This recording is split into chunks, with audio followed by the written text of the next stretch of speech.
Sports Central, we go over our next team projection of this offseason, and it's going to be over the TCU Horned Frogs, a team that went 6-4 overall in the 2020 season. And this team overall actually had a good 2020 season. This team was definitely a pretty underrated team last season, and I think that could continue on into 2021. And why that is what we're going over here today.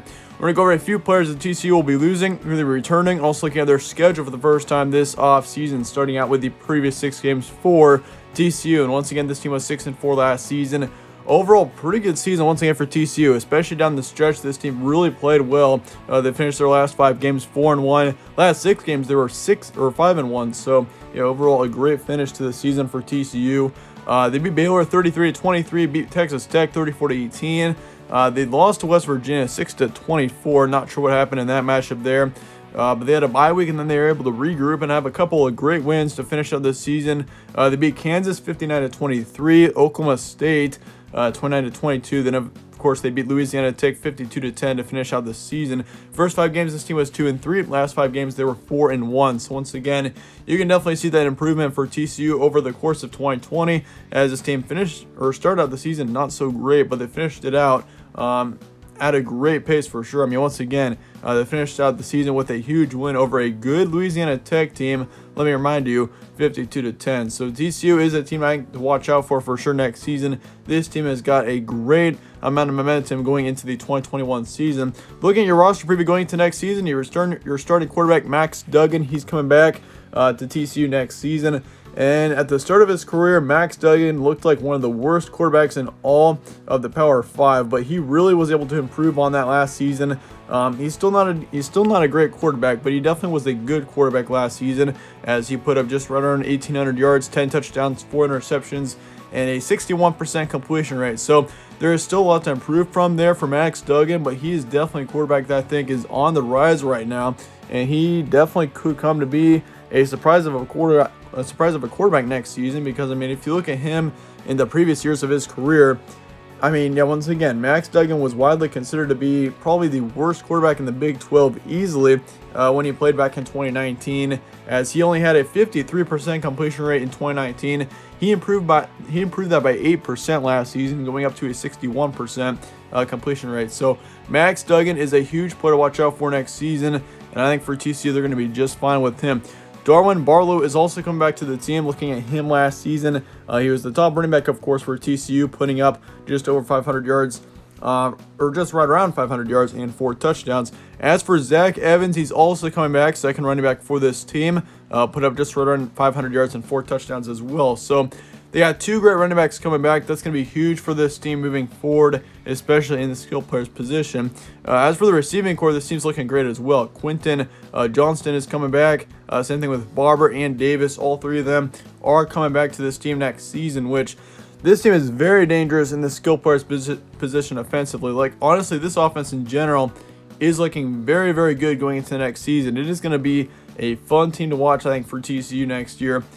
This team is losing 3 in the secondary on the defensive side, but that's pretty much it on the defense. So this team is looking very good on both sides of the ball, and I definitely think TCU could come to be a dark horse going into next season because of that. I mean, they're returning so many players, and considering where this team was at the end of last season, like, if Max Duggan can improve on what he had in 2020, like, he already improved a ton from 2019 to 2020. It's just a matter of how much he can improve from 2020 to 2021. So if he's able to improve even more, once again, this team should go much further than a bowl game. Like, I think this team is definitely got the potential of 7 to 9 wins if you're asking me here. But yeah, possible dark horse, I'd say so. How high can this team get?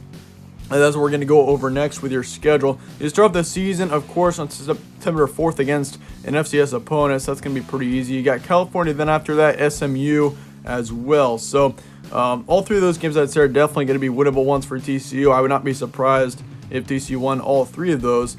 You got Texas, then Texas Tech after that to start off your Big 12 schedule. Then you got Oklahoma, of course, on the road. That's going to be a brutal matchup in Norman. Oklahoma is going to be a great team next season. I could easily see that team in the college football playoff next season, possibly even competing for a champion or for a national championship there. But of course, you got West Virginia after that, Kansas State on the road after West Virginia. Then in November, you got Baylor, Oklahoma State, Kansas, and then Iowa State. So really for this team, they've got Their tougher matchups really split up along the schedule. I mean, you got Iowa State on the road, of course, at the end of the season. Then you got Oklahoma in the middle of it. So at least you do get to split up both of those games there. But this is actually a really tough schedule for TCU, though. I hate to say it, but the only reason why TCU would not have a good season is because of their schedule. I mean, you got a really oddly set up schedule here, having to play a Power 5 opponent with California in your first 3 games. You also get SMU, who's pretty good. So, I mean, your non-conference games are still very winnable, but it's like, I mean, SMU and California will definitely be tougher ones, especially the California one. I could see them being pretty good next season. But Oklahoma, that's going to be a brutal one. You got them on the road. You got Iowa State on the road, Oklahoma State on the road, Kansas State on the road.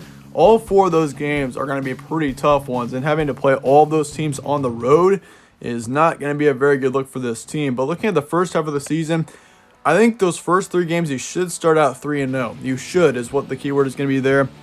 There's a chance that you take a loss in through there, but I think you should start the season 3-0. Texas and Texas Tech are both going to be close games. I think Texas, with that being, I mean, Texas will be a decent team next season, but Texas Tech, the only reason why that's a yellow game is because it's on the road. So statistically, TCU should beat Texas Tech next season, but who knows? With Tyler Shuck, Texas Tech could be a team to watch out for. Oklahoma, then of course you got to play them on the road. That's going to be a loss. I just do not see TCU beating Oklahoma in any way. Just with them being on the road, especially after a road game to Texas Tech. I mean, that Oklahoma game is going to be brutal. And Oklahoma with Spencer Rattler right now, they're easily looking like a national contender. Like, they weren't much of a national contender at the start of last season, but this team is on fire with Oklahoma. They're going to be on their way to a college football playoff appearance next season. I can almost guarantee you. So the first 6 games, you should get, I'd say, 4 to 5 wins. That would put you in a pretty good position going into the last 6. But the last 6 games are going to be more of a tough stretch there. You got West Virginia and Kansas State. Both of those are winnable. Baylor's going to be a win. Kansas will also be a win. So you got 2 guaranteed wins in your last 6. I got Oklahoma State on the road. That should be a close one as well. I really haven't decided there, but I think that's pretty much a 50-50 game between TCU and Oklahoma State. Iowa State then on the road. I probably favor the Cyclones right now just because of the great return production that they've got going as well. Iowa State and Oklahoma are going to be the 2 top teams by far in the Big 12 next season if everything goes correctly. So, but anyway, here's my projection for this team. Ceiling is going to be 10-2, so I'm putting the ceiling really high for TCU, but then again, your floor is pretty low at 6-6. Your projection is going to be right in the middle of that with an 8-4, so that's why I'm kind of expecting for TCU next season is an 8-4 record, which really is not terrible for this team. I mean, considering where they've been at the past couple of seasons, I'd say 8-4 to 9-3 would be an outstanding 2020 season. Like, once again, with the returning production that this team has got going into next season, as well as just in general the momentum that this team has got right now, 8-4 would not be a surprise for this team next season. But let me know your thoughts in the comments below on TCU. Let me know your predictions and all of that down in the comments. I appreciate you guys watching. Stay tuned for more from All Sports Central. I'll see you guys later.